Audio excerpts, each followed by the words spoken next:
De ma volonté, ça a toujours fonctionné, je ne comprends pas. Bien, ça ne va pas nous empêcher d'avancer.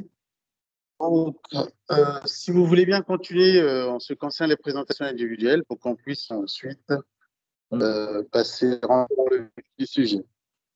On avait continué les présentations individuelles. Donc, ce que je vous propose pour pas trop perdre de temps, c'est de commencer la présentation, si ça vous va.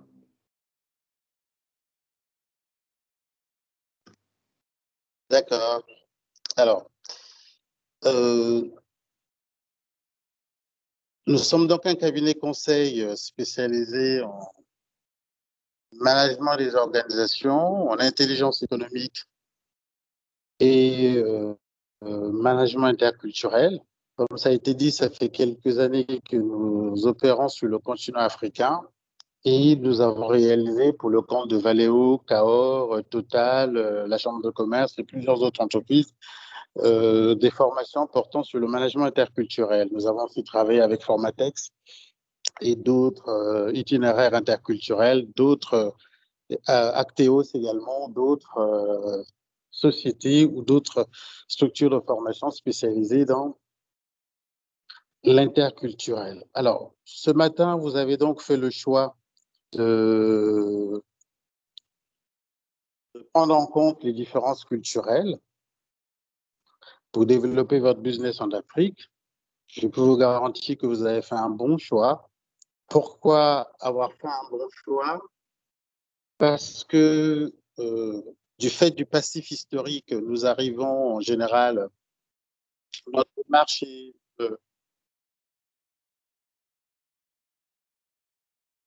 notre démarche est centrée, nous arrivons de... Vous m'entendez? Oui, on vous entend. Là, je vois que la connexion est revenue sur l'ordi. Il faudrait peut-être avoir le slide. En général, nous arrivons... On vous voit. Ethnocentrique lors de la colonisation. Ensuite, nous avons développé le monoculturalisme.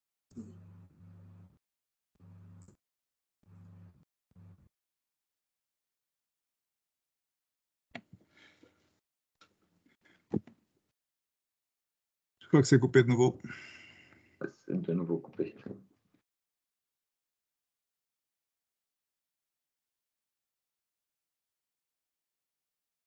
Et nous avons aussi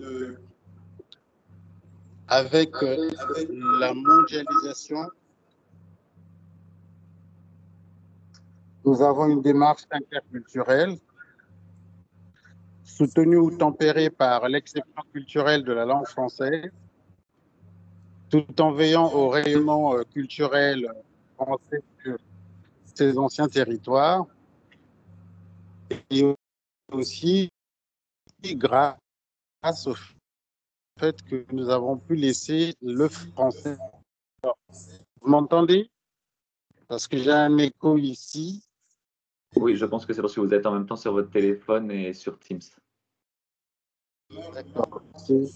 Je peux continuer ou c'est... Si vous pouvez juste couper à ce moment-là peut-être votre micro Teams, comme ça on vous a que sur votre téléphone pour vous avoir que sur un support. Ok, donc voilà, c'est fait. Alors, pourquoi je disais que vous avez fait un bon choix? Parce que cette démarche, lorsqu'on ne tient pas compte du référentiel culturel, sur le terrain, en général, il se produit une gestion malhabile du passif historique, une réticence à l'ouverture vers l'autre sur place, quelquefois des difficultés à prendre en compte les particularismes locaux, commettant beaucoup d'impairs et quelquefois faisant preuve de négligence sur les facteurs culturels.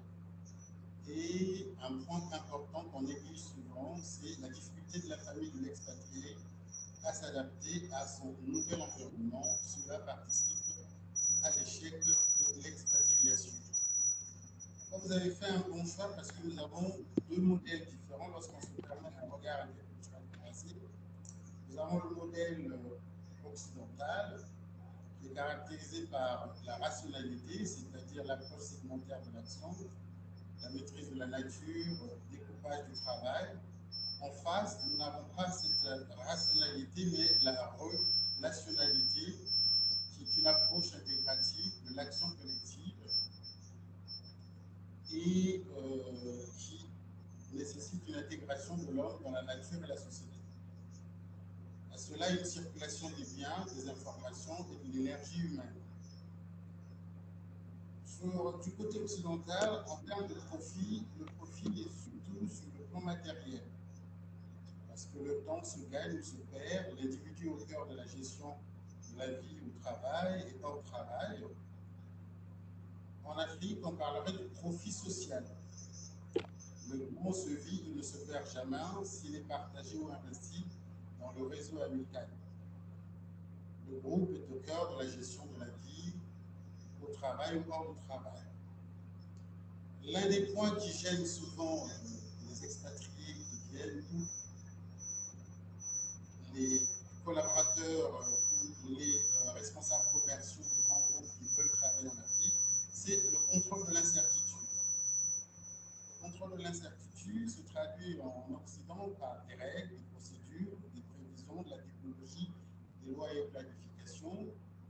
Et en Afrique, plutôt, pour mieux gérer l'incertitude, on développe des réseaux. Il y a l'impact des locaux aussi de la religion. On développe des solidarités à travers, comme on dit, des solidarités agissantes communautaires et surtout la réciprocité des droits et des devoirs.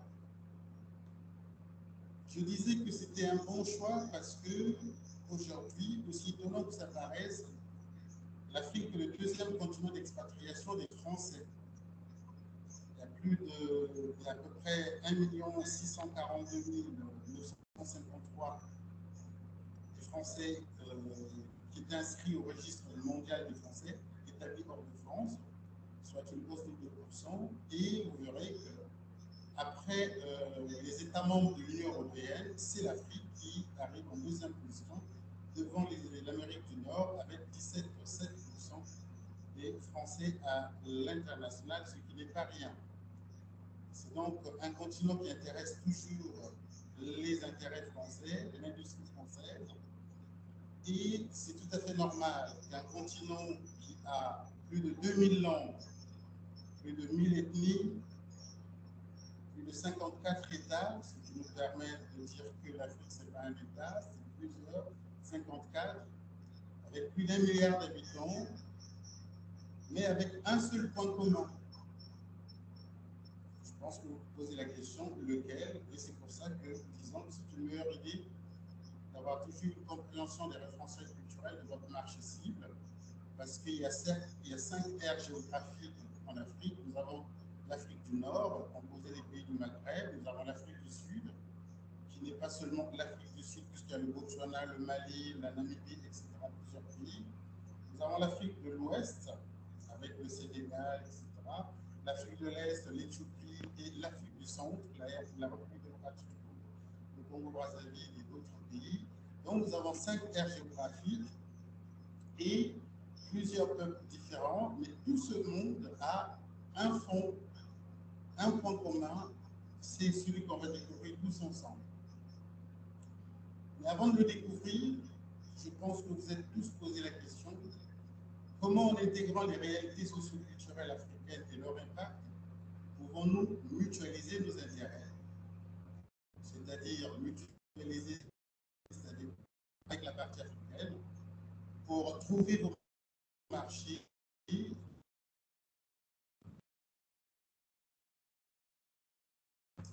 trouver vos partenaires, c'est-à-dire comment identifier vos futurs clients et partenaires, et votre activité selon les spécificités des besoins locaux liées à votre implantation.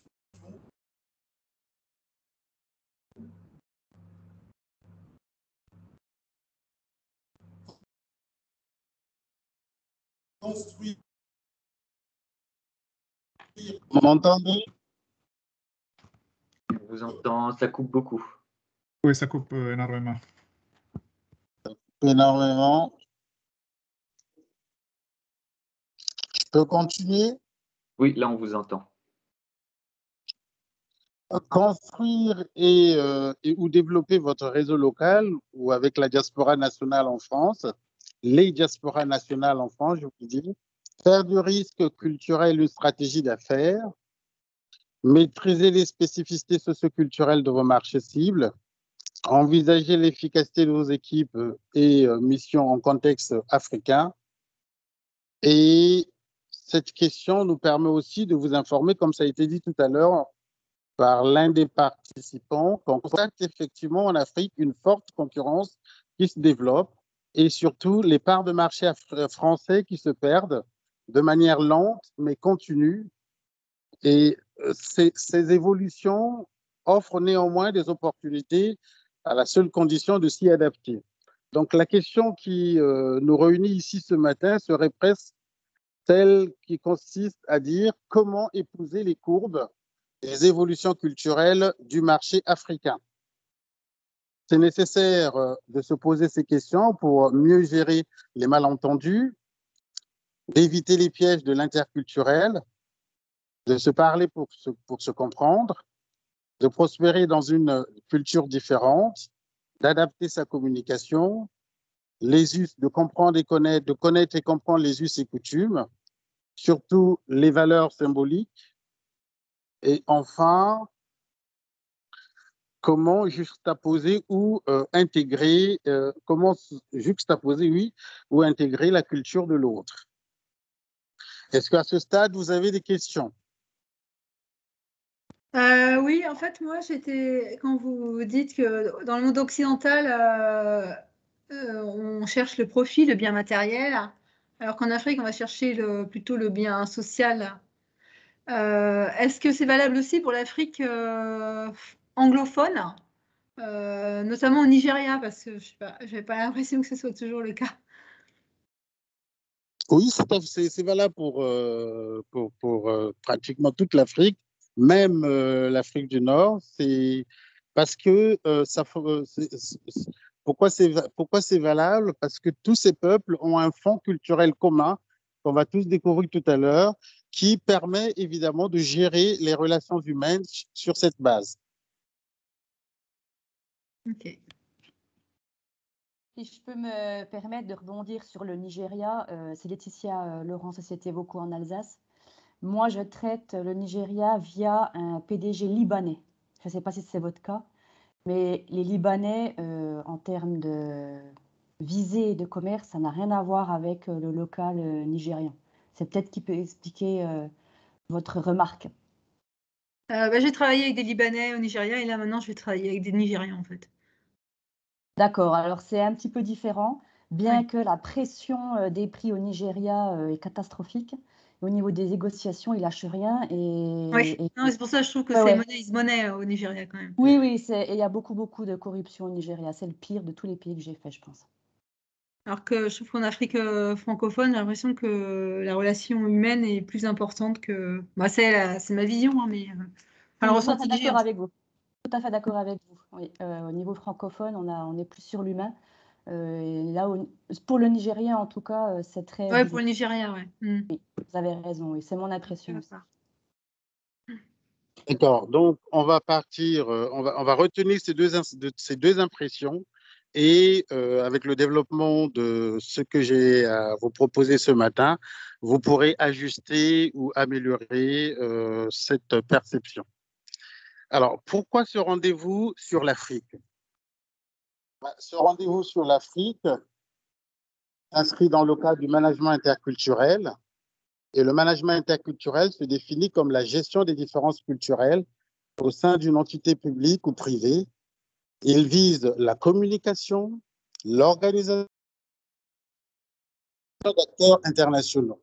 Le but pour les commerciaux, pour les entreprises, c'est optimiser les résultats. Dans un contexte global de mondialisation, les dirigeants l'ont tous compris pour la plupart. Les dirigeants ont tous compris qu'ils doivent relever ce défi qu'est la cohésion des équipes internationales et aussi comment adapter l'offre de services ou l'offre de produits par rapport au contexte local en s'adaptant, en épousant les courbes culturelles de ces marchés. Alors, il y a quand même 4 difficultés que j'ai relevées et que je voudrais quand même qu'on puisse bien comprendre avant de poursuivre.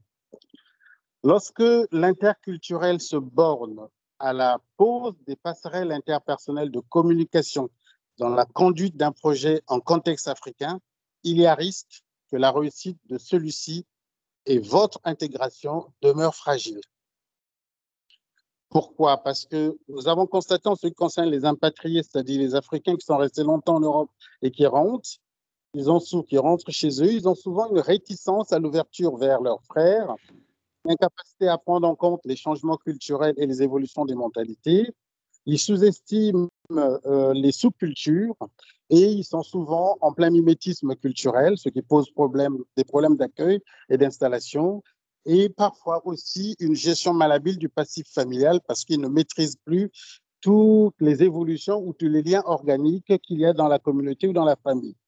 En ce qui concerne les expatriés qui ne tiennent pas compte ou qui n'ont pas eu le temps de développer cette intelligence interculturelle, il y a une gestion malhabile du passif historique. Quand je parle du passif historique, ce sont les séquelles, les conséquences de la période coloniale, et pour remonter plus loin, même de l'esclavage. Là, il y a une réticence à l'ouverture vers l'autre également, une incapacité à prendre en compte les particularismes locaux. Comme je disais tout à l'heure, il y a quelquefois des impairs et des négligences. Surtout, ça se traduit en général quand tout ça se réunit par la difficulté de la femme, ou c'est la femme qui donne à tout ça une intensité particulière, ou le comportement aussi de l'époux et même de l'épouse peut faire qu'il y a une difficulté de la famille, de l'expatrié, à s'adapter à son nouvel environnement. Deuxièmement, il est difficile, il est quasi impossible actuellement d'aller en Afrique pour faire du business sans un accompagnement stratégique, parce que ça devient le nouvel enjeu pour les entreprises exportatrices et celles en quête de débouchés à haute valeur ajoutée. C'est l'un des continents quand même où la rentabilité est en général à 2 chiffres, mais sauf que nous ne sommes plus seuls et le marché, les parts de marché se disputent, ce qui fait que nous avons pensé qu'il va falloir maintenant sortir les formations en management interculturel sur l'Afrique francophone du cadre restreint de l'accompagnement à l'expatriation ou à l'impatriation pour donner à ça une valeur ajoutée dans le cadre de la dimension stratégique de l'entreprise et aussi de la dimension stratégique de la gestion des problématiques interculturelles en Afrique, dans l'entreprise en Afrique francophone. Est-ce que il y a toujours des coupures ou ça va mieux? Non, là, ça va, on vous entend bien. Ça va bien, merci. Beaucoup mieux. Je vous en prie. Alors, ce qui me permet de vous dire qu'il va falloir qu'on prenne quand même conscience d'une erreur que nous commettons. J'appelle ça une erreur culturelle.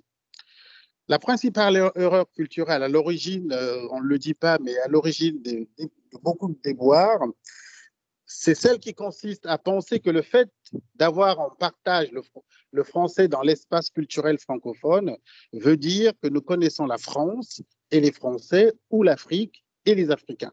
Cette erreur culturelle coûte cher aux cadres expatriés ou impatriés sur tous les plans.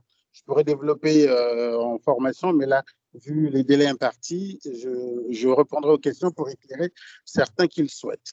Alors, les sources de l'erreur, pourquoi il y a cette erreur? Simplement parce que dans une relation d'affaires impliquant une mixité culturelle, le désir et l'acceptabilité des efforts d'adaptation et de compréhension de l'autre sont fortement influencés par l'état du rapport des forces.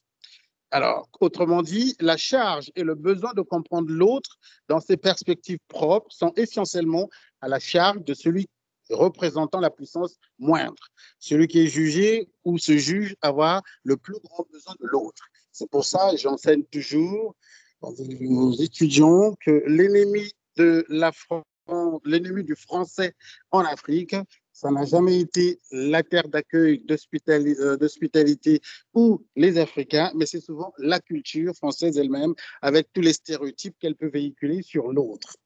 Donc, il y a ce besoin. Et comment faire pour le faire? Une formation, parce qu'en général, nous, par expérience, nous avons constaté que les formations en management interculturel sont plus ou moins considérés comme un vernis de culture générale gracieusement offert par l'entreprise aux futurs expatriés pour qu'il ait un avant-goût de son pays d'affectation. Il va falloir maintenant donner à ça plutôt non pas un vernis, mais une vraie dimension stratégique dans le cadre de la recherche des relais de croissance à l'international. Ce matin, donc, nous allons aborder, pour le temps qui nous reste, j'irai vite, qu'est-ce que nous allons aborder en ce qui concerne l'impact de la culture africaine dans ces relations. Je vais traiter le problème de manière assez différente par rapport aux formations classiques, parce que j'ai essayé de lire vos profils et je me rends compte qu'il faudrait plutôt aller dans ce sens pour mieux vous enrichir par rapport à vos attentes. Donc, en ce qui concerne l'impact de la culture africaine dans ces relations, à savoir la culture, perception, interprétation et stéréotypes, je parlerai plutôt en premier point, qu'est-ce que l'Africain attend de vous? Au lieu que ce soit vous qui voulez savoir qu'est-ce que c'est l'Afrique, plutôt qu'est-ce que vous, actuellement, en allant en Afrique, l'Africain attend de vous. Deuxièmement, que pense de vous votre partenaire africain? C'est des questions c'est des questions qu'on se pose rarement. Il est peut-être temps maintenant d'inverser la démarche intellectuelle ou le guide de raisonnement pour pouvoir traiter l'expatriation ou l'internalisation dans ce sens. Quel est l'apport de votre offre de service? Et surtout, quels sont les problèmes que vous avez rencontrés avec vos clients au cours de vos missions? Je pense que ce serait une meilleure manière d'aborder le problème. Je vous avais dit que je reviendrai sur la question du fonds culturel. Après, je vous donnerai la parole. Le fonds culturel, c'est l'unité culturelle africaine qui transcende sa diversité. De quoi il s'agit? Cette unité existe car les communautés qui habitent différentes régions d'Afrique ont forgé et développé pendant de nombreux siècles des principes quasi identiques en ce qui concerne la gestion des rapports entre personnes, des rapports au temps, des rapports à la vie et à la mort, des rapports au travail et à l'utilisation de ces résultats. Donc, on peut nuancer avec le Nigeria sur le 4e point, des rapports au travail et à l'utilisation de ces résultats. Mais la gestion des rapports entre personnes va être la même en Afrique du Sud, au Maroc, au Congo-Brazzaville, en Éthiopie.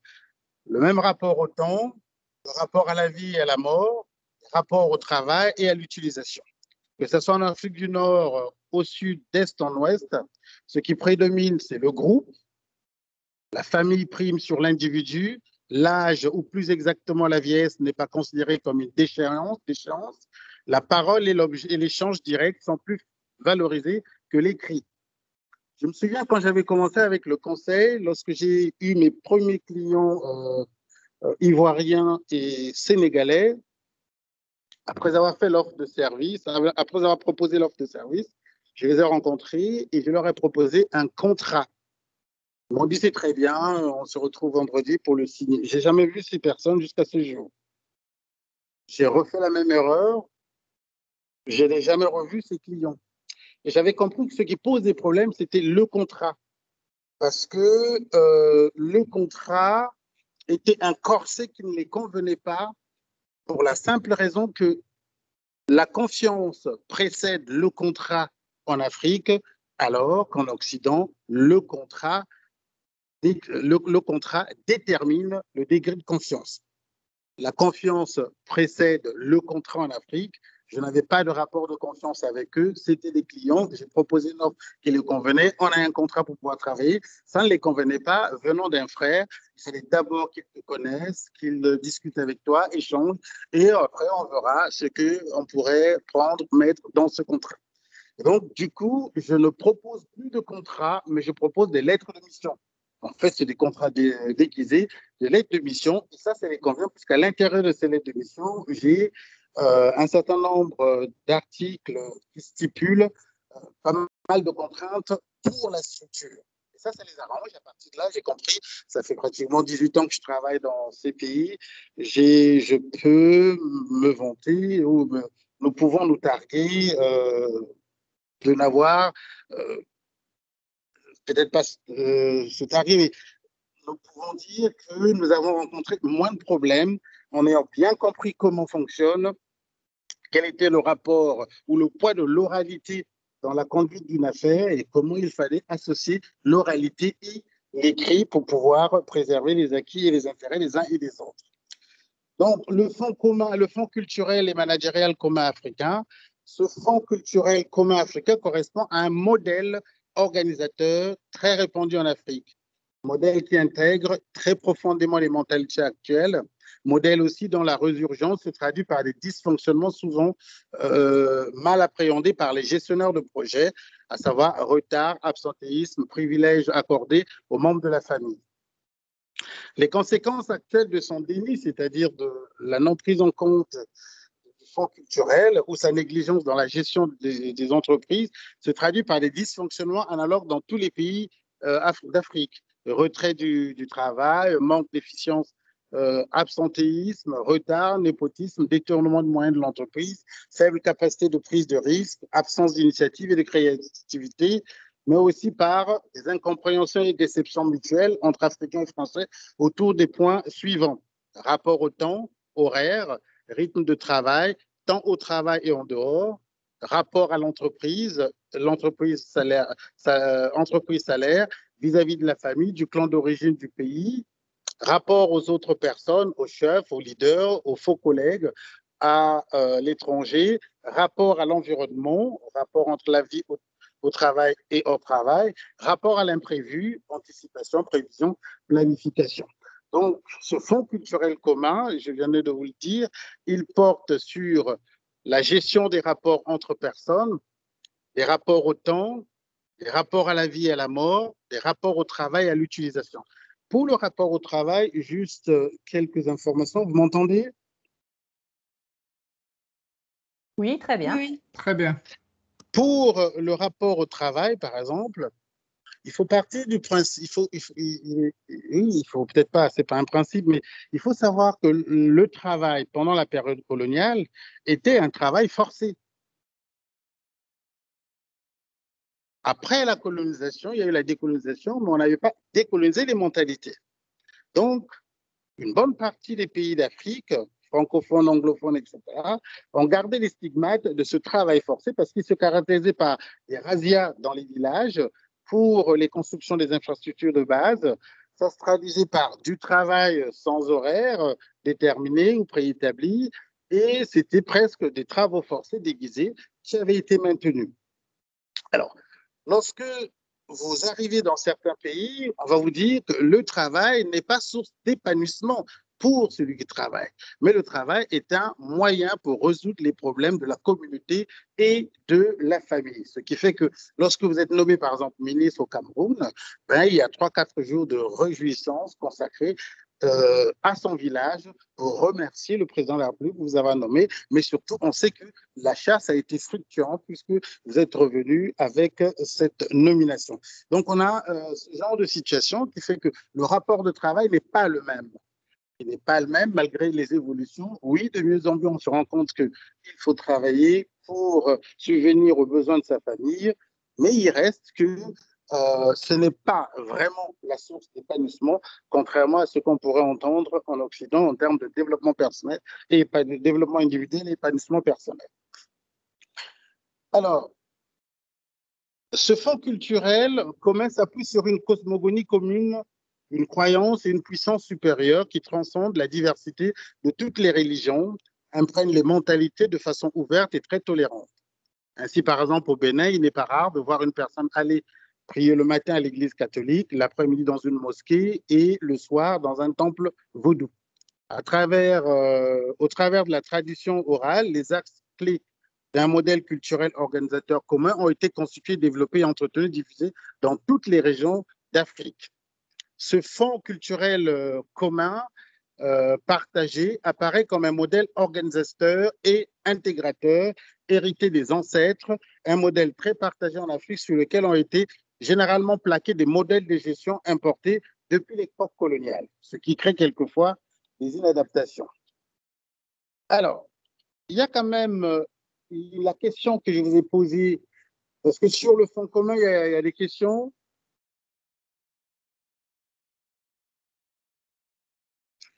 Est-ce que sur le fonds culturel commun, quelqu'un a des questions? Alors, tout à l'heure, J'ai une oui, question. Ma question, c'est surtout par rapport à... bon, je comprends l'existence du fonds culturel, mais on a un impact aussi sur la partie religion ou développement exacerbé des religions dans certains pays. Et qu'est-ce qui est en train de changer à ce point? Est-ce qu'il faut faire attention aussi à ça? il y a, rien n'est en train de changer.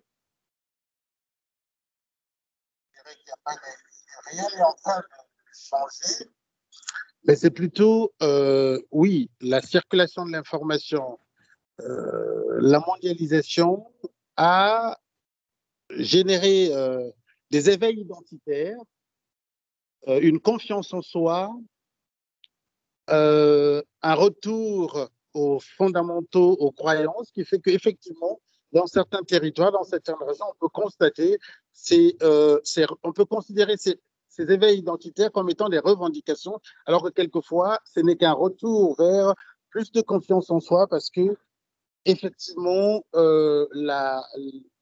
les Afriques évoluent, et comme dans toute évolution, on commence par se poser la question d'où l'on vient. C'est dans la recherche à ces questions qu'effectivement, on a de plus en plus tendance à penser que le religieux prend de l'ampleur, mais plutôt c'est la recherche fondamentale ou dans plusieurs disciplines qui commencent à avoir lieu pour essayer de se comprendre et dépasser l'existant actuel.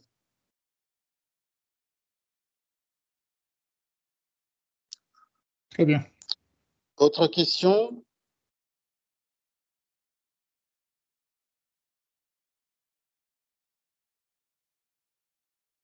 Non, je pense qu'on n'a pas d'autres questions apparemment. Alors, qu'est-ce que l'Africain attend de vous en 2022? Voici les éléments principaux qui feront l'objet d'une attention particulière. Je pense que ceux qui travaillent au Nigeria, celles qui travaillent au Nigeria ont un aperçu ou sont confrontés à ce genre de situation. C'est vos capacités professionnelles et intellectuelles. Il faut savoir que la qualité française est toujours recherchée et toujours reconnue. Donc, la qualité française va être attendue et la différenciation managériale très appréciée. C'est très important. Votre compétence interculturelle, comment vous interagissez avec les autres dans le respect de ce qu'ils sont et surtout dans la compréhension de leurs différences. Votre résilience face aux situations critiques. En Afrique, nous avons ce qu'on appelle la gestion des situations à géométrie variable.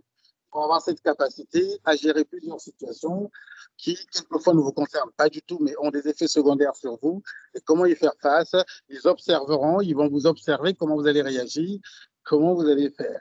Ils savent souvent que les Français se plaignent énormément, donc ils vont se dire, est-ce qu'ils vont se plaindre, ils vont travailler, etc. Votre générosité. J'ai souvent un exemple, mais on n'a pas assez de temps. Je vais finalement retenir ce qui est dit, ce que j'ai écrit. Votre générosité, à savoir l'intelligence dans la gestion des cas sociaux, qui sera mise à rude épreuve dès votre installation. Oui, ce n'est pas étonnant de recevoir le directeur administratif qui vient, parlant des ressources humaines, vous poser un problème qui n'a rien à voir avec l'objet de votre visite, mais qui peut évidemment déterminer la suite. Sans que vous vous rendiez compte, vous allez réagir comme vous avez toujours l'habitude de réagir, oubliant que vous êtes dans un autre contexte qui demande d'écouter d'abord, de comprendre avant d'accepter ou de rejeter. Votre capacité de négociation. Je pense que vous l'avez expérimenté au Nigeria. La réponse oui n'est jamais une garantie. Le non n'est jamais un refus. Il faut savoir épouser les courbes du contexte, des enjeux et de la culture. Donc, quelqu'un qui vous dit oui, ce n'est pas forcément qu'il a dit oui, parce que le processus, il n'est pas toujours seul dans le processus décisionnel. C'est ça qui vous donne l'impression qu'il y a plein d'atermoiements. Non, c'est qu'il n'est pas seul dans son processus. Il a besoin de se tourner vers les autres pour avoir l'avis, afin de revenir vers vous et donner, pour être le porte-parole ou être le décideur, mais même quand il est porte-parole, porte-nom ou Mon décideur, il a besoin d'abord de se tourner vers les autres pour disposer de tous les avis et enfin vous donner son avis, ce qui effectivement allonge, retarde le processus décisionnel. Votre lecture des enjeux et des intérêts locaux et la capacité de gestion des complexités. Oui, il y a par exemple en République démocratique du Congo 475 langues, 26 provinces, ce qui rend complexe les échanges et qui demande de votre part une certaine finesse dans l'approche. Votre hospitalité, le sens de l'accueil, la réception, disponibilité, écoute active, ouverture d'esprit, votre empathie, vous verrez quelqu'un, le chauffeur qui vous accompagne lors de votre séjour dans telle ville va vous dire sur le trajet, il va vous informer de la perte de son fils. Madame, je vous informe, j'ai perdu mon fils, la vie aura lieu à tel endroit et ça fait une semaine qu'il vous accompagne dans tous vos déplacements. Pour lui, la moindre des choses serait de l'assister, soit de par votre présence, par un geste aussi petit soit-il, par beaucoup d'attention, par je ne sais quoi, mais il a besoin en retour de cette empathie. En général, vous ne vous sentez pas concerné parce que vous êtes là pour un objectif. Et ça fait que la fin de la mission peut être compliquée, c'est-à-dire qu'il peut ou ne pas se présenter le jour d'après, etc. Parce que le retour n'est pas à la hauteur de son implication, parce que son implication n'est pas fondée que sur l'argent. Au fur et à mesure que vous échangez, malheureusement pour lui, étant très affectueux, il y a d'autres liens qui se mettent en place. La place accordée aux anciens dans votre processus décisionnel. Effectivement, quel que soit votre rang, c'est pas toujours bien vu de faire attendre un ancien qui est là depuis 2-3 heures ou 1 heure, qui souhaite vous rencontrer, mais qui n'avait pas pris rendez-vous. Et voilà, donc il y a pas mal de situations que vous devez intégrer. Et je viens de citer 8 points, on pourrait développer lors d'une formation.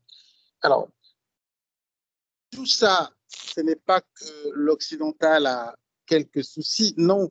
Quelquefois, l'entreprise qui vous envoie ne met pas toujours tous les moyens à votre disposition pour pouvoir avec beaucoup d'intelligence épouser les courbes culturelles locales. Donc, du coup, ça vous pose un problème, vous ne savez pas comment réagir et vous n'avez pas assez de temps puisque votre mission est délimitée. Et il y a aussi la confusion des buts de la mission qui semble poser des problèmes. Des cadres avec lesquels nous avons travaillé dans les pays africains. Nous avons aussi quand même relevé des insuffisances interculturelles françaises. Vous m'entendez? Oui, on vous entend. Oui. Nous avons aussi relevé des insuffisances interculturelles françaises, tant au niveau de la réflexion, de l'analyse, des choix, des décisions, du financement, traitement et gestion des dossiers. Il y a beaucoup d'insuffisances sur lesquelles les Chinois jouent, avec lesquelles les Russes jouent aussi. Hein. Les Indiens savent. On est sur un marché où tout le monde s'observe, tout le monde observe tout le monde, et en fonction des failles dispositif de l'autre, chacun se faufile, si je peux m'exprimer ainsi.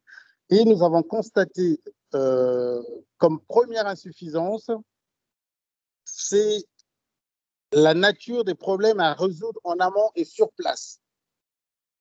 La définition et la nature des problèmes à résoudre en amont, c'est-à-dire au sein de la direction générale et sur place. Le deuxième point, c'est la gestion malhabile des contacts locaux d'origine africaine. Cette gestion malhabile, nous l'avons tous constaté et c'est l'un des points faibles, je dirais, la gestion malhabile des contacts locaux ou d'origine africaine, les types de solutions disponibles au sein de l'entreprise.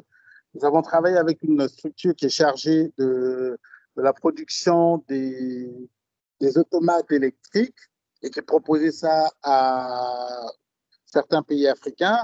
Mais ces pays, par rapport à leur développement, n'en avaient pas besoin. Ils ont demandé des ajustements techniques pour pouvoir acheter, mais ils avaient en stock plusieurs centaines de ces automates. Ils ne pouvaient pas accepter.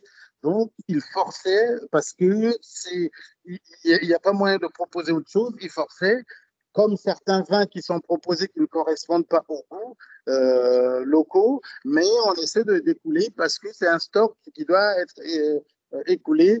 Ces gens d'Africains, c'est fini. Ils ont maintenant appris à s'informer, se renseigner et c'est peut-être pas dans des proportions extraordinaires, mais Internet permet à beaucoup d'essayer de comprendre et les différents mouvements des populations, des personnes et des biens permet aussi que des informations circulent, la comparaison peut se mettre en place.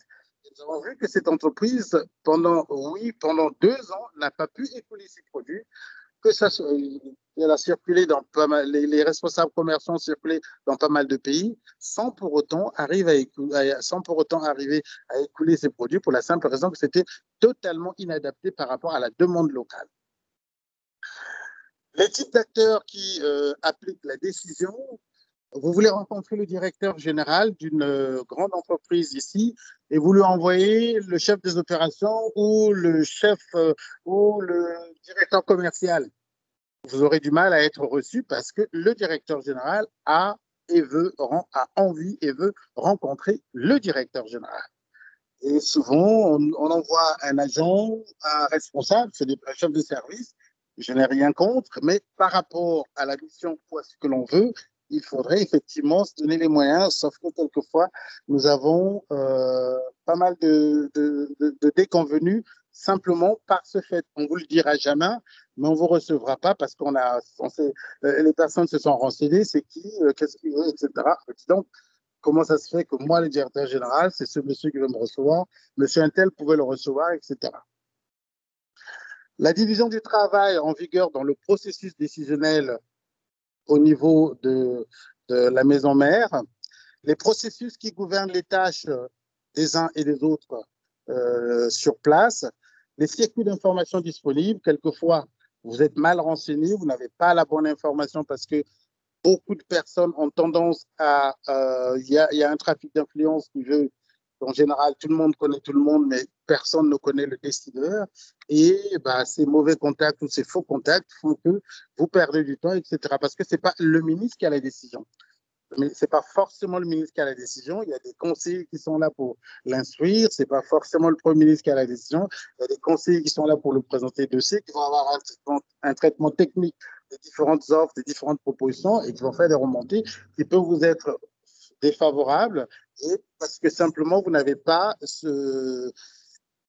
pris le temps de mieux vous renseigner sur les circuits d'information disponibles. La rigidité du contexte organisationnel à laquelle vous, en tant que décideur, êtes confronté, c'est-à-dire vous avez des orientations claires, nettes et précises de la direction générale qui dit mardi vous devez rentrer, il n'y a pas de frais d'hôtel supplémentaires, mardi vous devez rentrer et c'est mardi matin que vous devez rencontrer le directeur général qui a besoin de confiance avant de vous donner ce marché ou de marquer en bas de votre contrat sa signature, vous ne l'aurez pas parce que la direction a dit mardi il faut rentrer, et c'est pas possible autrement, etc. L'ambiguïté des missions et des actions de l'entreprise, ça c'est important parce que on ne communique pas assez en direction de l'Afrique, on ne présente pas assez en direction de l'Afrique, alors qu'il y a une violente concurrence chinoise, nigérienne, au Cameroun par exemple, et il y a beaucoup de pays dans la sous-région qui commencent à conquérir les marchés d'autres pays, et il faut tenir compte de ces évolutions africaines. Y a-t-il des questions avant que j'aborde le deuxième point?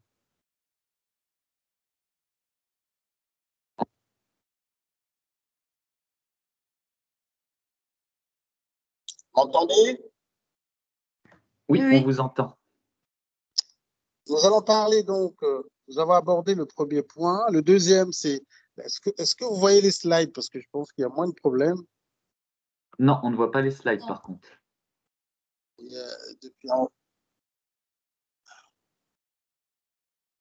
Je pense que vous êtes déconnecté depuis votre ordinateur sur la conversation Teams. Je vais essayer de...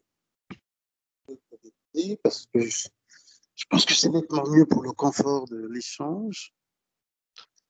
Bon, j'ai toujours mon problème avec la connexion sur l'ordinateur, ça ne marche pas. Je vais donc continuer. Le deuxième point que nous allons aborder, c'est les grandes différences culturelles entre l'Afrique et la France. Neutralité, individualisme, collectivisme, prise de décision, influence du temps.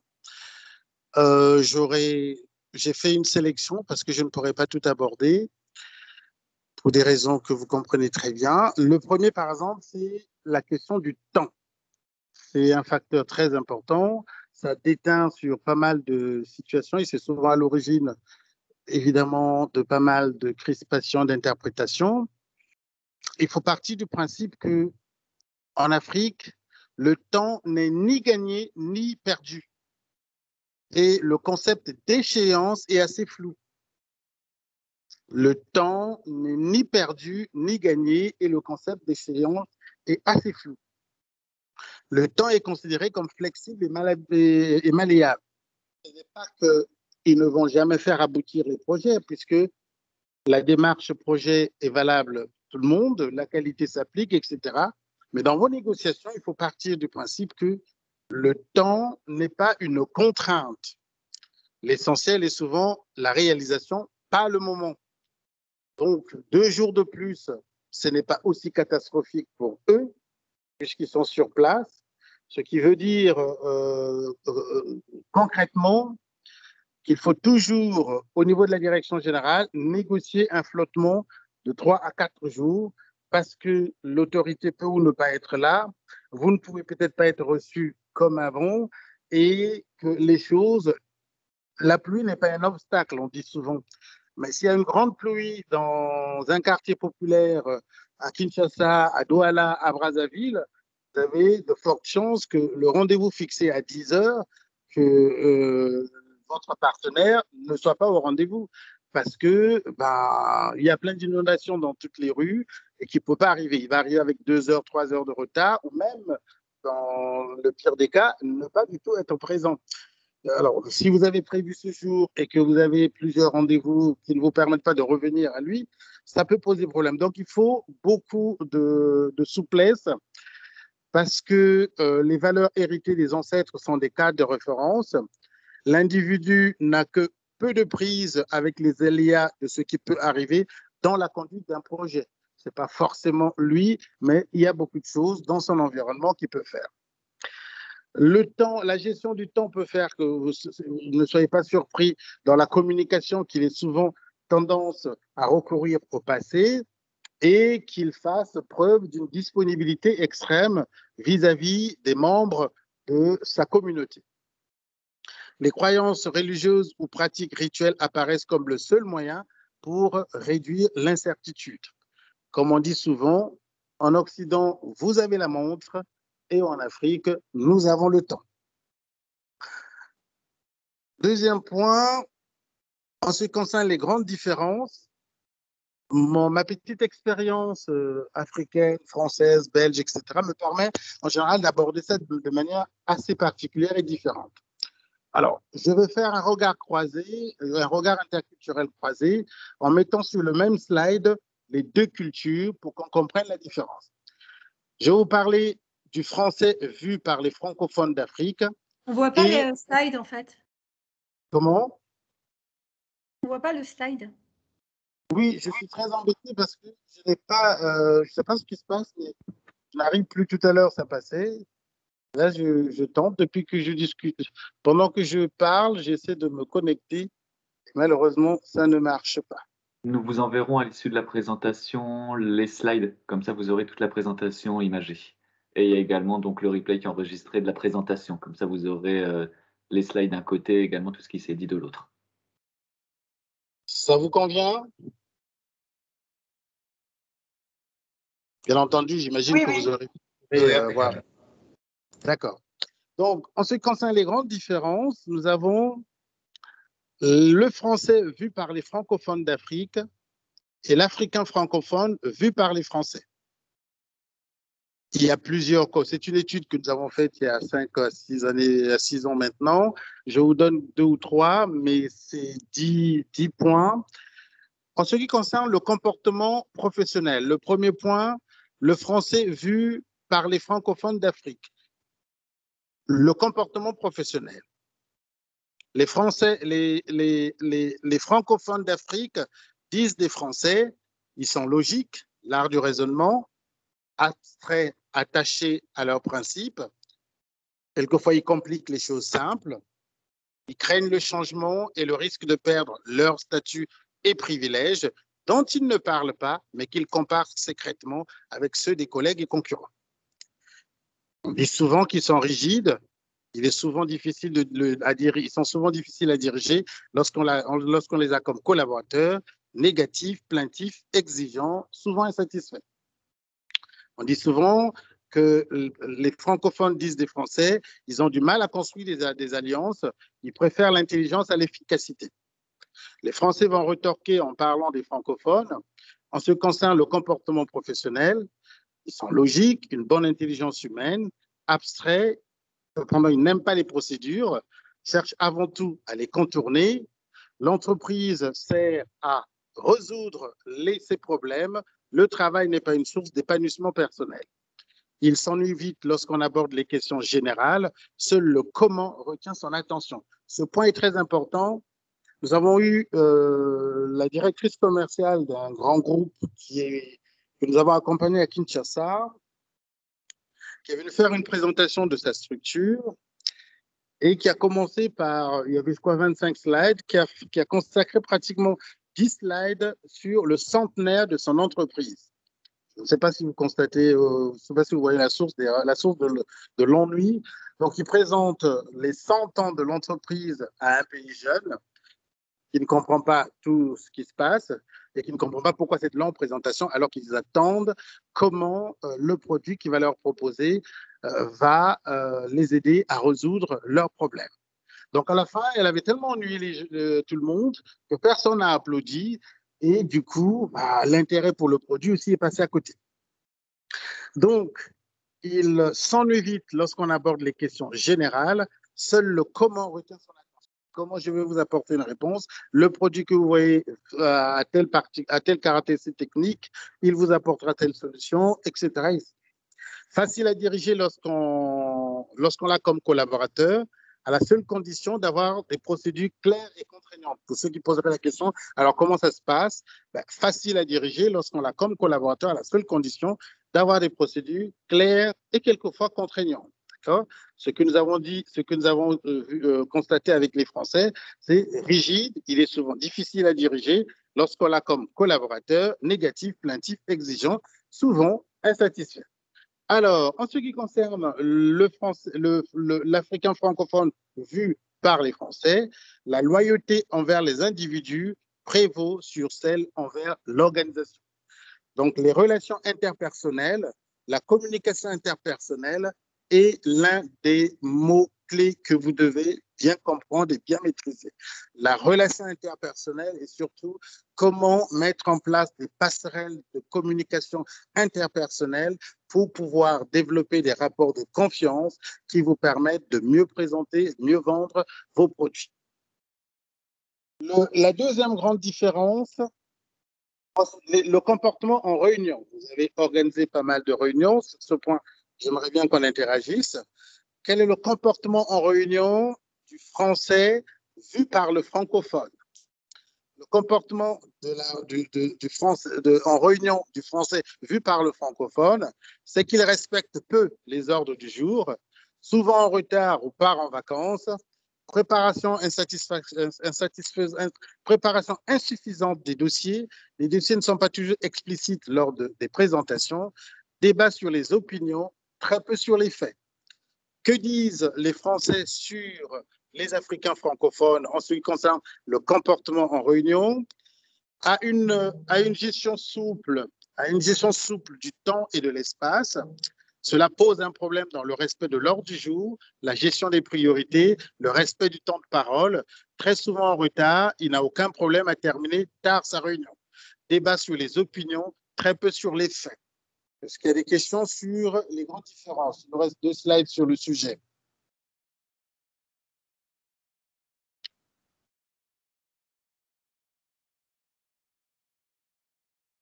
Je peux continuer? Oui, impeccable. Les grandes différences culturelles sur le 3e point, style managérial et relation au pouvoir. Donc, le français vu par les Africains francophones. Le français s'identifie à sa fonction et attaché à son statut, fait primer le maintien de ce statut sur les intérêts de son entité d'appartenance. Il sait alors être conciliant, prêt à critiquer sa propre hiérarchie, fasciné par le pouvoir mais indiscipliné, décide peu et fait remonter nombre de dossiers, agit et décide peu, développe peu le goût du risque, manque de constance. Le manque de constance est quand même un point qui est souvent relevé et souvent soulevé par les partenaires africains. Nous avons décidé ça, nous étions tombés d'accord. 2 jours après, la personne a changé d'avis. L'entreprise X nous avait donné son accord. Jusqu'à ce jour, nous ne sommes pas livrés et nous n'avons pas d'explication. Il y a plusieurs de ces critiques qui vont dans ce sens. Le manque de constance, respect de la fonction marquée, formalisme et distance hiérarchique élevée. Vous allez dans un pays où la distance hiérarchique est réduite, avec une distance hiérarchique élevée, forcément, vous avez des problèmes pour la pose des passerelles de relations ou de communication interpersonnelle. Que disent les Français, les Africains en ce qui concerne le style managérial et relation au pouvoir? Il personnalise sa fonction, est attaché à son statut, conscience aiguë du statut et du pouvoir, distance hiérarchique élevée. Fait de la retention-diffusion de l'information, communique peu, fasciné par le pouvoir, il rêve souvent d'être à la place du chef. D'ailleurs, le bon chef est celui qui sait écouter et régler ses cas sociaux, allergique à la rigueur et aux contraintes, mais aime être dirigé. Donc, c'est à vous de voir comment, par rapport à ces éléments, adapter votre positionnement et surtout votre communication. Décide et propose peu, plaintif et attentiste, agit et décide lentement, déteste les conflits, recourt à la médiation, arbitre peu et négocie beaucoup. En ce qui concerne les caractéristiques de la culture africaine en milieu de travail, ça c'est des synthèses que je vous fais parce que en si peu de temps, on ne peut pas aborder de manière, avec des cas concrets, en profondeur, tous ces aspects. Quelles sont les caractéristiques de la culture africaine en milieu de travail? De façon très succincte, on peut dégager certains aspects qui influencent la gestion. Nous avons par exemple que la société africaine favorise le consensus. En raison notamment de la prédominance de la communauté, elle privilégie le dialogue, l'ouverture, la participation, la flexibilité et la coopération. Pourquoi? Parce que lorsque vous nommez un directeur général aux hautes fonctions, il faut savoir, sans le vouloir et sans que cela ne soit dit, vous nommez aussi pratiquement le représentant de toute une tribu. Donc, sa décision n'est pas toujours à chaud, mais il a besoin de prendre du temps. C'est pour ça qu'on vous demande de revenir, parce qu'il faut qu'il consulte, qu'il négocie, qu'il discute avant de vous donner une réponse. Ce qui peut paraître long, ce qui peut paraître compliqué, parce que vous aurez besoin, on ne comprend pas pour si peu qu'il y ait autant de temps de décision. Oui, parce que ce n'est pas toujours aussi simple. Le processus décisionnel est bien plus complexe du fait de l'interconnaissance. Je vous expliquerai tout à l'heure ce que c'est. Les classes sociales sont moins marquées que dans d'autres sociétés. Oui, c'est un mot presque étrange, classe sociale en Afrique. La mobilité sociale est favorisée et la distance hiérarchique entre les personnes est réduite. C'est pas rare de voir quelqu'un tapoter le président de la République, le toucher, se rapprocher, etc. On valorise les dirigeants qui démontrent leur sens du partage et de l'intégrité. On valorise les dirigeants qui démontrent leur sens du partage et de l'intégrité. On valorise les commerciaux qui démontrent leur sens du partage. Le partage ici, ce n'est pas de l'argent, c'est du temps, le regard, un sourire, la disponibilité, une présence, une écoute active. Les échanges sont marqués par la convivialité et la simplicité. On n'aime pas, les Africains, ils n'aiment pas trop quand c'est trop complexe. Il faut commencer par la simplicité et faire ce que j'aime bien appeler une complexification croissante à la fois des échanges et des rapports. Les femmes sont très présentes sur le marché du travail. Il n'y a pas toutes ces luttes pour les droits des femmes, héritage oblige, il n'y a pas toutes ces luttes pour les droits des femmes, les femmes accèdent à de hautes fonctions, on peut les retrouver dans toutes les sphères et dans toutes les sphères, et elles assument très bien ce rôle. Il n'y a pas de conflit entre hommes et femmes parce qu'elle est femme, on va résister. Une femme qui réussit à s'imposer par son savoir-faire, son intelligence est la bienvenue. Il y a quand même une raison historique, une raison sociale à cela, c'est que nous sommes, dans la plupart des sociétés africaines, c'est le matriarcat qui domine, c'est-à-dire c'est la femme qui est la dépositaire des us et coutumes et traditions. Les jeunes peuvent accéder à des postes importants. C'est leurs compétences qui comptent. On n'a pas, il n'y a pas, les conflits entre générations se posent rarement ou en moins d'acuité qu'en Occident. Les soutiens de la communauté et des anciens pèsent dans le choix, oui. Au Cameroun, nous étions partis pour un audit des ressources humaines et lors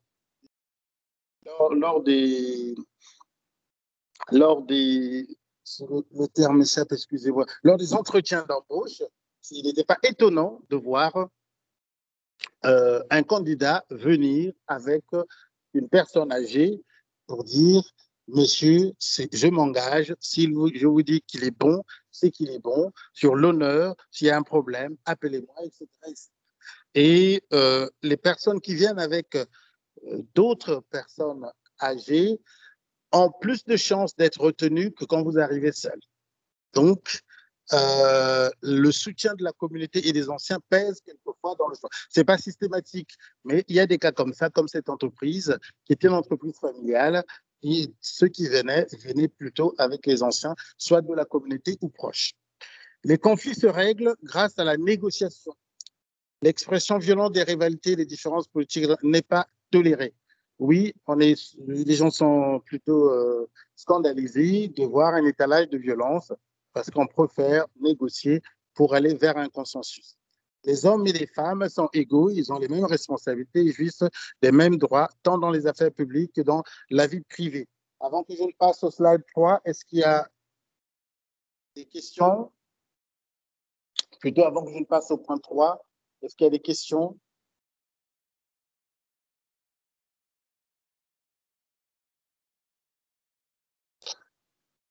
En ce qui concerne dans le point 3, nous allons aborder la connaissance interculturelle pour mieux s'adapter.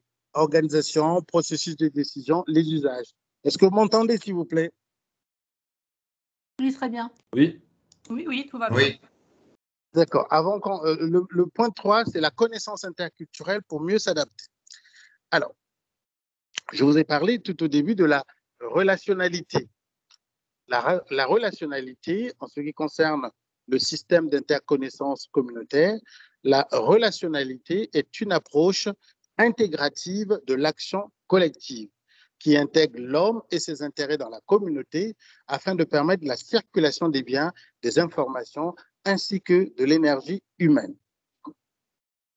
Lorsque vous êtes issu d'une communauté, vous avez une conscience aiguë que vous devez travailler pour le bien de cette communauté. Et chaque fois que vous le pouvez, vous devez renvoyer à ceux qui vous ont élevé, on va dire, vous devez leur envoyer le bénéfice de leur investissement, un retour sur investissement. Donc, ça peut être la famille nucléaire ou toutes les oncles, les cousins, les parents, le quartier, etc. Le système d'interconnaissance communautaire dans le rapport de pouvoir et d'influence se présente de la manière suivante. C'est vraiment dommage que vous n'ayez pas les slides parce que c'est assez bien présenté. Je vais encore tenter une énième fois.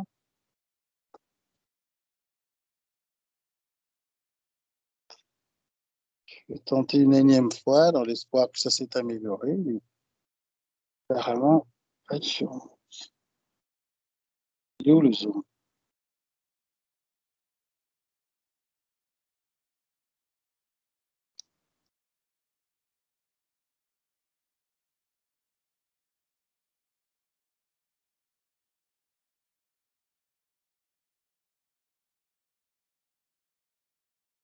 Excusez-moi, j'essaie de trouver une solution, ça marche pas toujours.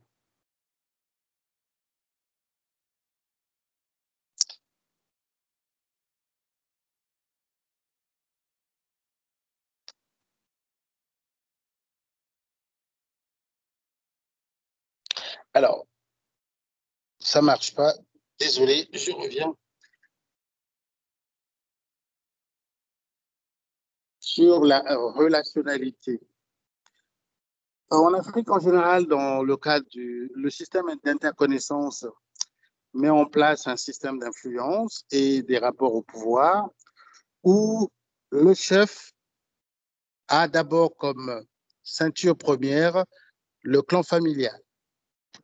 Il va travailler avec les différents directeurs qui vont lui apporter les différents éléments qui forcément ne sont pas de la même tribu. Donc, ça crée un rapport de pouvoir qu'il doit surveiller et avec lequel il doit composer. Le premier cercle est composé des conseillers, de tous les membres de l'entreprise, des soutiens extérieurs, donc le relationnel, et aussi des invités du soir, parce qu'il y a toujours du monde qui vient hors du bureau pour discuter des différents éléments. Ça se passe souvent à la maison et de manière plus discrète dans des endroits qu'ils auraient choisis, les résidences privées de plus en plus. Nous avons les courroies stratégiques de transmission de décision. C'est souvent les collègues directeurs, c'est les intermédiaires, ceux qui aiment bien les faiseurs des rois, et aussi donc la presse et toutes les personnes qui pensent détenir une certaine influence, et les chasseurs de budget, ceux qui en général viennent vous dire « je connais tout le monde, je peux faire ceci pour vous, il vous suffit simplement de débourser tant ». Nous avons un exemple en comparaison avec la France. En France, on parle de piston. En Afrique, on ne parle pas de piston. On parle de réseautage. Pourquoi réseautage? Je prends un exemple au niveau des ressources humaines, par exemple. Le recrutement sera fondé non pas sur des critères d'efficacité et de rentabilité, mais de solidarité et de lien subjectif avec les dirigeants. Ce qui veut dire que vous pouvez tomber sur une incompétence, mais vous ne pouvez rien faire parce que c'est le choix des décideurs. L'entreprise africaine, les rapports interpersonnels sont au cœur d'un système d'interconnaissance où tout le monde se connaît et tout le monde est situé. En ce qui concerne, par exemple, la gestion de l'information. Pourquoi on parle pas de piston, mais de réseautage? Parce que l'information en Occident est un outil de travail. En Afrique, l'information reste encore un enjeu de pouvoir. Et ça donne à la communauté un choix, une position stratégique, parce que l'information est d'abord gérée au niveau communautaire avant qu'elle ne soit rendue publique. Et la valeur marchande de l'information n'est pas encore bien intégrée, puisque l'information, à ce stade, a une valeur fonctionnelle. En ce qui concerne, par exemple, la direction, au niveau de la direction administrative et financière, en cas de faute lourde, par exemple, même en cas de flagrant délit, il n'est pas rare de voir la responsabilité individuelle simplement niée, puisqu'il y a tendance à transférer cette responsabilité au groupe. Et l'intelligence, la richesse, l'excellence et l'innovation ont un caractère suspect. Donc, le changement, la nouveauté peut poser problème. C'est à vous de voir comment distiller ces évolutions avec précaution pour les raisons qui vous seront propres. Vous avez entendu parler souvent de l'oralité. Alors, sommes dans une société de plus en plus normée, comment l'oralité réussit-elle à survivre dans une société de plus en plus interconnectée, de plus en plus mondialisée? Parce que dans ces contrées, lorsque vous y allez, il faut savoir que la parole joue un rôle considérable dans les rapports sociaux. Cela explique la nécessité d'une fidélité aux engagements pris, puisque les contrats ne sont pas matérialisés par des écrits. Et malheureusement, quelquefois, il y a beaucoup de non-respect. On a traité beaucoup d'Africains de naïfs parce qu'ils ont fait confiance à des fournisseurs français qui n'ont jamais envoyé les produits, ont pris l'argent, ont disparu, puisque la société est une société d'écran, une société écran qui n'a jamais existé, etc. Donc, on s'est retrouvé avec beaucoup de situations comme ça où la fidélité aux engagements n'a pas été respectée, mais ça ne va pas pour autant modifier le comportement de ces derniers qui referont, si nécessaire, les mêmes erreurs. La confiance est donc le socle des accords, d'où l'importance du contact, du réseau, de l'interconnaissance. Cette prédominance de l'oralité est la cause souterraine du système informel, tant décrié par les institutions de Bretton Woods. Nous avons donc, c'est un élément important. Si vous êtes en face, par exemple, il n'y a pas longtemps, j'ai découvert que le numéro 1 de l'agriculture, je ne me souviens plus du secteur d'activité au Sénégal, était, excusez-moi le terme, un analphabète qui n'a jamais été à l'école, mais il a réussi à bâtir son empire grâce justement à la confiance qu'il a pu développer. Alors, si vous allez vers lui et que vous avez un timing assez serré, c'est difficile que ça puisse aboutir parce qu'il trouvera suspect votre précipitation. Et il n'a pas besoin que vous puissiez lui parler du contrat le premier jour, que vous lui présentez vos produits le premier jour. Il a besoin de vous connaître. Et à ce moment, pour une Française, par exemple, ça peut être gênant puisqu'il va aller droit dans votre intimité familiale en posant la question « Comment s'appelle votre mari et vos enfants? Alors, que fait la première, etc. » Vous présentez le contrat parce que vous avez que 4 jours à Abidjan et lui, le premier jour, il ne fait que parler de lui, de ses enfants. Il vous demande même d'aller dîner chez lui alors que ce n'était pas du tout prévu, etc. Parce que la confiance demeure le socle des accords. Ils ont toujours besoin de vous connaître, comme je dis souvent, de vous sentir, de vous entendre et de vous entendre dire et surtout de voir si vous avez de l'empathie, si vous vous intéressez à ce qu'ils sont, comment ils fonctionnent, etc. Donc, ça nécessite quand même une formation au départ pour mieux interagir, mieux établir des passerelles de communication interpersonnelle. L'oralité entretient la rumeur. Elle fait beaucoup appel à la mémoire. Les fonctions particulières reviennent aux chefferies traditionnelles, aux aînés supposés détenir le savoir et le savoir-faire traditionnel. La dernière fois, on a inauguré un pont et c'était une société française qui a fait le travail. Et je voyais bien l'ami des ingénieurs français quand on a dû faire venir un ancien du village qui est venu verser du vin de palme, qui a invoqué les ancêtres pour les remettre. Je voyais bien comment ils étaient surpris, à la fois un peu médusés par le spectacle. Mais bon, il fallait le faire, mais c'est sans conviction.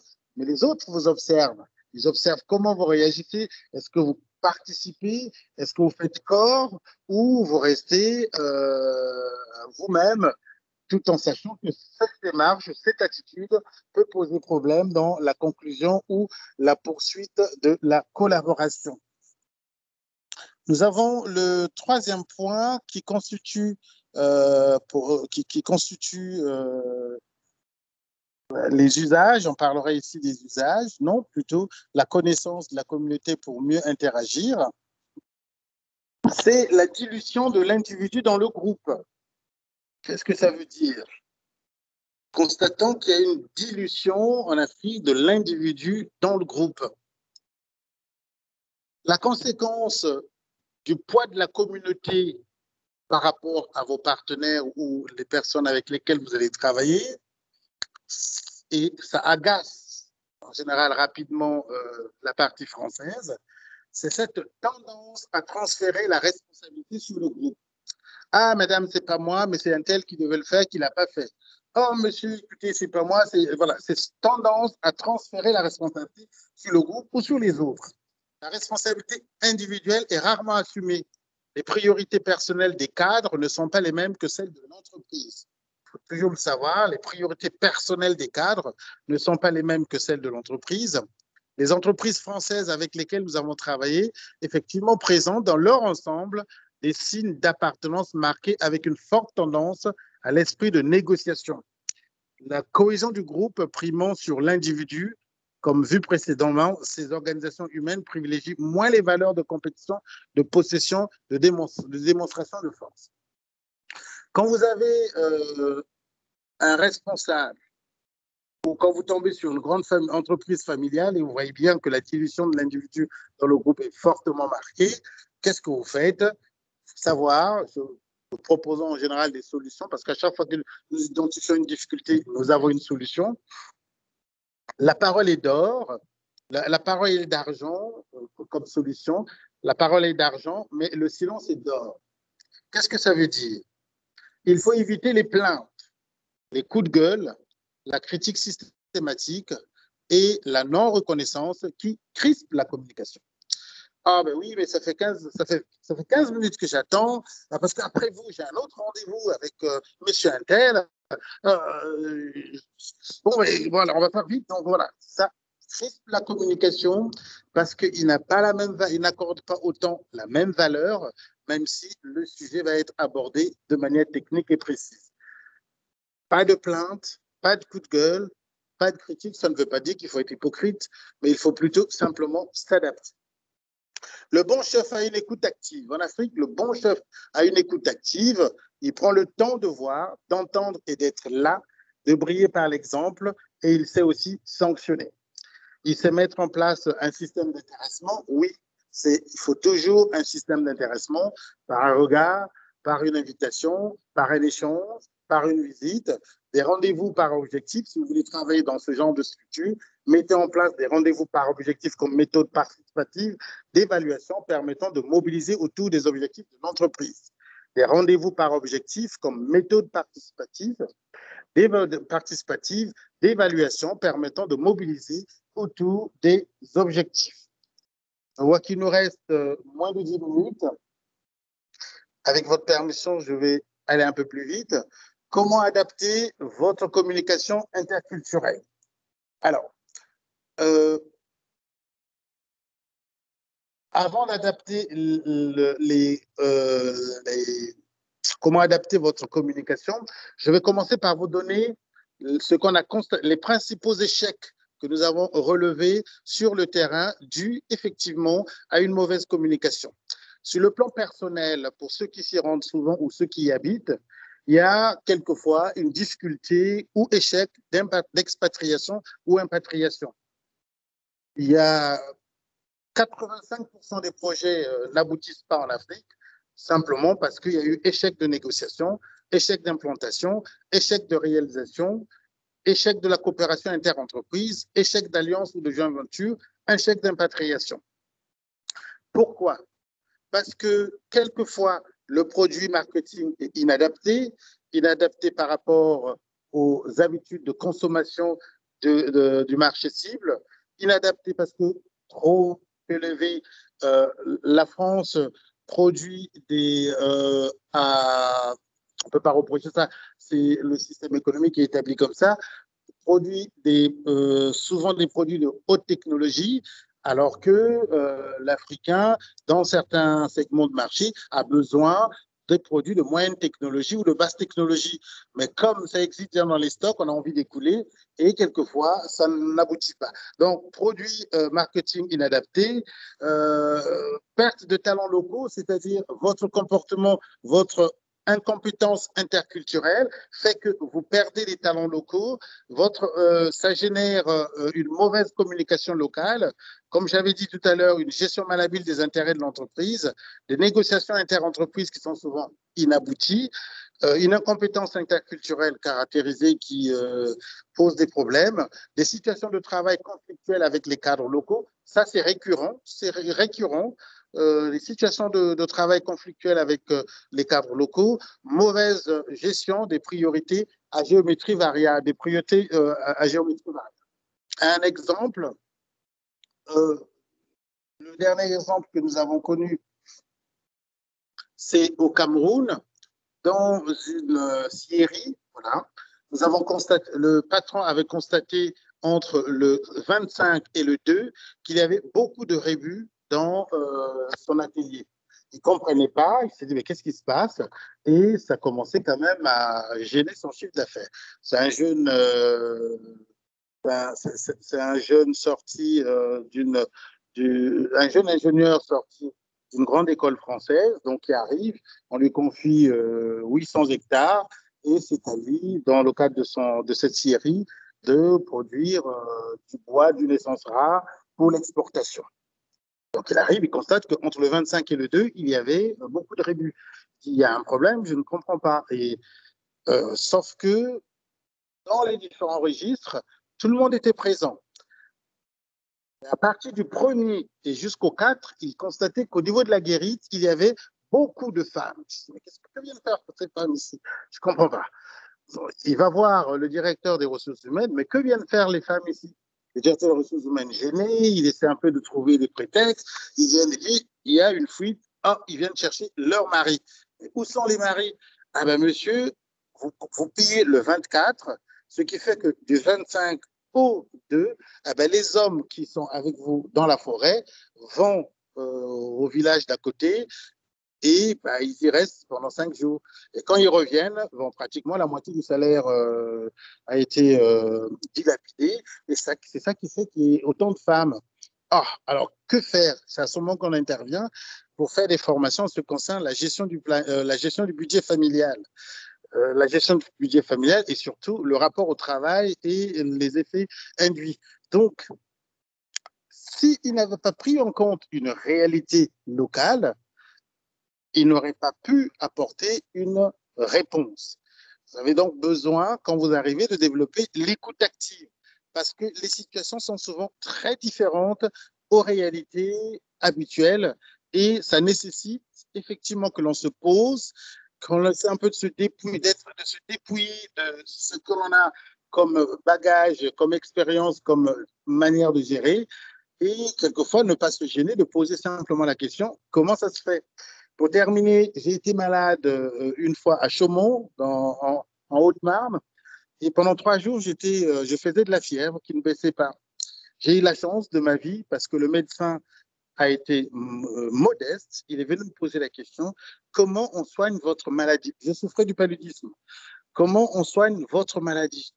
Je dis non, c'est simplement à l'époque, c'était le Kinimax. C'est 2 injections de Kinimax. On a dû aller à Dijon. Ils ont envoyé une infirmière à Dijon qui a ramené donc le Kinimax qui effectivement a permis de baisser la fièvre et de me guérir. Ce médecin se serait dit, moi médecin, qu'est-ce que j'ai à poser des questions à ce malade? Je ne serai pas devant vous en train d'expliquer. Donc, on a besoin de beaucoup d'humilité pour comprendre l'Afrique. Ce n'est pas en un voyage que vous aurez la compréhension des différentes situations, mais en écoutant beaucoup et en échangeant. Alors, nous avons donc les éléments constitutifs des problèmes, des malentendus que vous pouvez constater en Afrique sont la dilution de l'individu dans le groupe, la prédominance du groupe sur l'individu, la décapitation des patrimoines, lorsque le directeur décède, en général, l'héritage est mal géré, et ce que nous appelons la décapitation des patrimoines, la tendance à recourir au passé, le passé est figé et le monde évolue, donc celui qui a cette tendance, forcément, il marque un coup d'arrêt à toute innovation, à tout changement, donc il y a toute une méthode pour les donner envie de participer au changement, la gestion souple du temps et de l'espace, l'occupation de l'espace n'est pas la même qu'en France, l'oralité face à l'exigence du respect des procédures. Ça sont les éléments constitutifs des principaux malentendus. Alors, quels sont les mécanismes des malentendus interculturels dans la conduite des affaires en Afrique? bon, il y a des cas concrets pour nous tous. C'est en fait une série de cas concrets pour que vous soyez au cœur de l'expérience. Il y a la loi des ancêtres, il y a la loi du temps qui s'étire à l'infini, il y a la loi de la royauté qui crée le roi, la loi du port d'attache, la loi de la décision négociée. Effectivement, dans le processus de règlement des différentes situations que vous aurez, que vous allez rencontrer sur place, et tendance à mettre en place un processus de décision négociée. Les faire participer, les mettre au cœur de la décision, en tirer un engagement où vous êtes certain que tout va aller pour le meilleur des mondes et ça sera fait comme ils se sont engagés. La loi de la pluralité des systèmes de médiation dans l'univers mental des Africains, les sorciers, les difficultés, les situations, ça, attendez-vous à rencontrer ce genre de situation. Certes, c'est pas au cours d'un voyage d'une semaine, de 3 jours, 4 jours que vous allez rencontrer ça, mais si vous êtes amené à vous expatrier pour 1 an, 2 ans dans le cadre de la mise en œuvre d'un produit, vous aurez, ou d'une entreprise, ou d'un projet, vous aurez à gérer ça. Et la loi enfin, la 7e loi, la loi de Pareto, c'est-à-dire la loi de l'éparpillement inutile.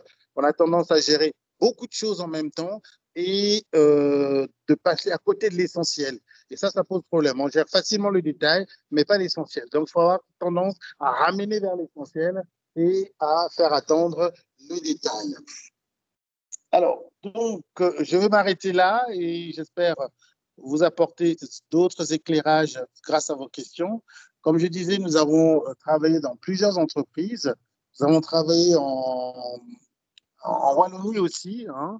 Nous avons travaillé avec Formatex, Grenoble et de management, avec Total, avec Valeo, avec Acteos, avec Cahors, avec la Chambre de commerce et bien d'autres entreprises. Ça fait plusieurs années que nous travaillons. Nous pouvons vous aider à développer votre compétence interculturelle, votre intelligence interculturelle dans plusieurs situations, notamment dans votre stratégie de déploiement, de développement sur les marchés cibles en Afrique. Nous pouvons participer à votre communication sur les dossiers complexes avec vos partenaires locaux.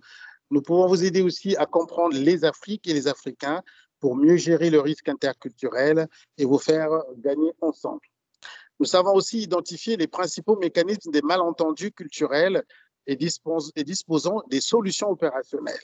Et enfin, nous vous aidons aussi à mieux gérer les situations de travail avec les cadres, les agents de maîtrise, les ouvriers étrangers. Par exemple, l'accueil, la communication interculturelle, la négociation interculturelle, la gestion du temps, la gestion des mails, etc. Vous avez tous rencontré les problèmes où vous envoyez un mail, une semaine après, vous n'avez toujours pas reçu de réponse. Vous avez toujours rencontré des difficultés dont vous ne savez pas comment accueillir le cadre africain qui vient pour négocier avec vous, etc.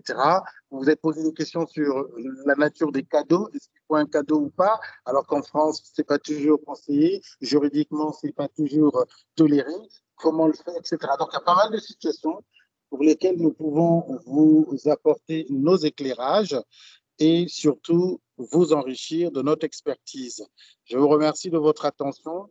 Encore une fois, toutes nos excuses pour la difficulté technique qui nous a empêché de dérouler les slides, mais j'espère que vers la fin ou depuis quelques minutes, la connexion vous a permis d'avoir du bon son et d'écouter et d'entendre tout ce qui a été dit.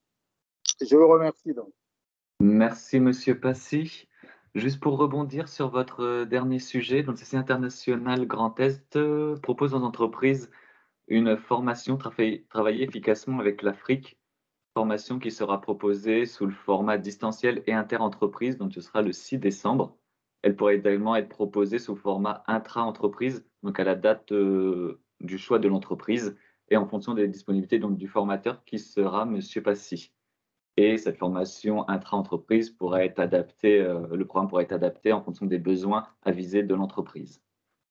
Toutes ces informations ainsi que la présentation de Monsieur Passy, les différents slides et également donc, la visio vous sera adressée par mail à l'issue de cette formation. Quant à nous, on se retrouve lors de la prochaine masterclass donc, qui aura lieu en février, le 24 février, avec pour thématique comment exporter avec succès. Donc, le but étant d'analyser toutes les clés pour réaliser une analyse de préfaisabilité qui est l'étape très importante et souvent oubliée de la préparation à l'export. Merci à tous pour votre disponibilité. Encore désolé pour les problèmes de connexion et on se dit à très bientôt. Bonne journée. Bonne journée. Bonne journée, merci. Au revoir. Au revoir, bonne journée. Merci beaucoup. Bonne journée.